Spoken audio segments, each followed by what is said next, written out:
তবলায় কৌশিক ভট্টাচার্য, এসরাজে টিঙ্কু দাস, পারকাশনে প্রদীপ সাহা।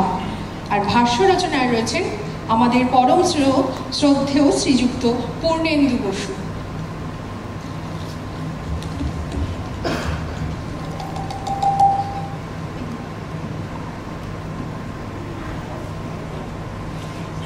দ্বাদশ শতাব্দীর কবি জয়দেবের থেকেই কীর্তন পদাবলীর সূচনা। করতাল সহযোগে গীত এই গানকে সংকীর্তন বলে। শ্রী চৈতন্যদেবও এই পদাবলীর আস্বাদন করতেন। তার সময় থেকেই কীর্তনের প্রচার হয় ব্যাপক। পঞ্চদশ শতাব্দীর কবি বিদ্যাপতি ও চণ্ডীদাসের পদাবলী ছিল খুবই জনপ্রিয়। জয়দেব, বিদ্যাপতি, গোবিন্দ দাস প্রভৃতির পদাবলী তাকে এত মুগ্ধ করে যে তিনি বিদ্যাপতি ও গোবিন্দ দাসের পদে সুর সংযোজন করেন। রবীন্দ্রনাথ বলেছেন, বাংলাদেশ কীর্তন গানের উৎপত্তির আদিতে আছে সত্যমূলক গভীর দূরব্যাপী হৃদয় আবেশ। হিন্দুস্তানি গানের পিঞ্জরের বন্ধন সে স্বীকার করতে পারেনি, অথচ হিন্দুস্তানি রাগরাগিনী উপাদান সে বর্জন করে। গড়ারহাটি, রিনিটি ও মনোহরশাহী ঘরানার কীর্তনের সঙ্গে সহজ ঢপ কীর্তনেরও বহুল প্রচলন হয়। কীর্তনের বড় তাল ও বৈচিত্র্য গড়ারহাটি রেনেটিতেই বিশেষ রূপে পাওয়া যায়। রবীন্দ্রনাথ সহজ রূপটিকেই পছন্দ করেছেন। শিলাইদহের রবীন্দ্র অনুরাগী শ্রদ্ধেয় শচীন্দ্রনাথ অধিকারী তার রবীন্দ্র মানুষের উৎস সন্ধানে নামক প্রবন্ধে মনোহরশাহী কীর্তন গায়ক শিবুসার সঙ্গে কবির আলাপ আলোচনার উল্লেখ করেছেন।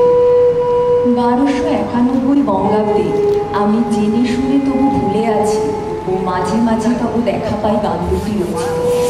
1305 ও 1308 এই গান দুটিকে কবি আখর সংযুক্ত করেন।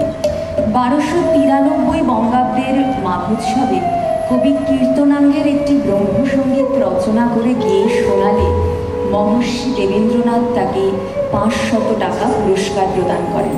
গানটি হল নয়ন তোমারে পায় না দেখিতে রয়েছ নয়নে নয়নে, হৃদয় তোমারে পায় না জানিতে হৃদয়ে রয়েছ গোপনে, রয়েছ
আপন অগ্নিচক্র থেকে স্ফুলিঙ্গের মতো কাব্যের নির্দিষ্ট পরিধি অতিক্রম করে বর্ষিত হতে থাকে।